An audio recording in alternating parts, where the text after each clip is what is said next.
Now that we've covered classes and generators, we're definitely starting to get into the world of really tough aspects of ES6. So like I said, we just saw generators. Now we're going to talk about another challenging topic of ES6, which is promises. So you might say, hold up right there, Stephen. Promises have been around in JavaScript for years now.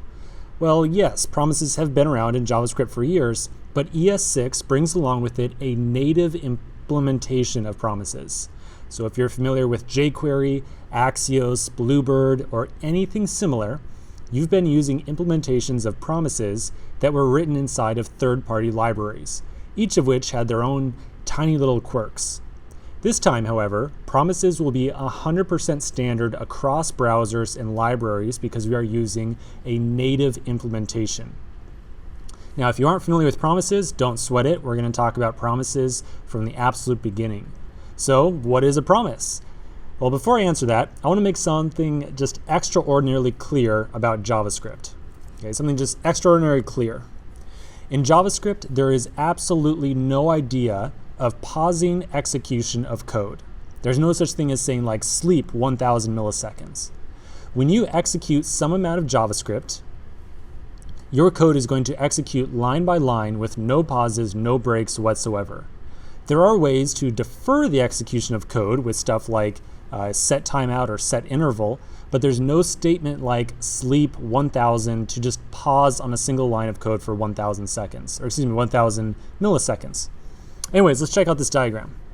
It's got 3 lines of code, which are these 3 rectangles right here, 1, 2, and 3.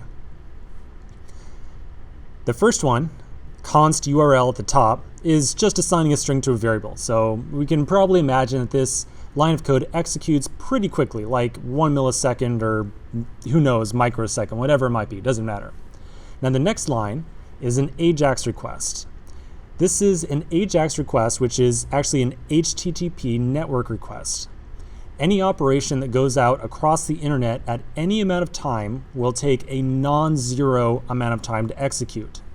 So this is where we literally go out to the internet, try to make some type of request, fetch some information, and then get a response back to us. And we can never ever predict exactly how long that time is going to take.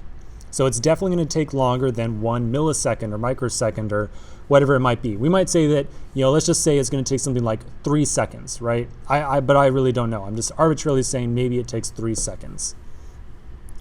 So this line right here produces our AJAX request, okay? Just to be really clear.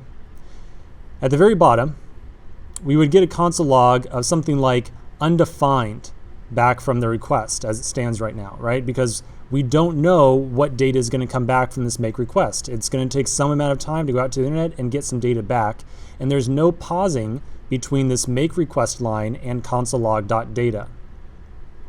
So the 2 lines 2 and 3 right here, are executed one after another, just instantaneously, like on the microsecond level. So by the time we console log data, we still don't know what data is. Our request is still pending out on the internet. So this is what promises are trying to solve. The situation in which we have some really long-running operation, and we want to access the result of that operation. Okay. Let me show one more slide here.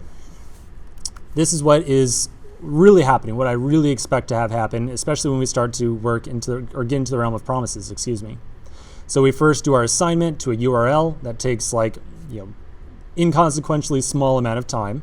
We make our request, which is going to take, again, maybe 3 seconds, maybe 5 seconds, maybe 50 milliseconds, I don't know. Our request is going to go out to the internet, and only after the request has resolved, only then, keyword here being then, do I want to somehow try to work with that data here, okay?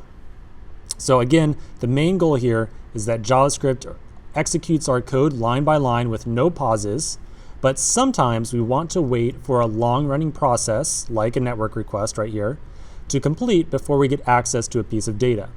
So let's continue the next section and kind of tie this whole idea together and talk about some terminology around promises.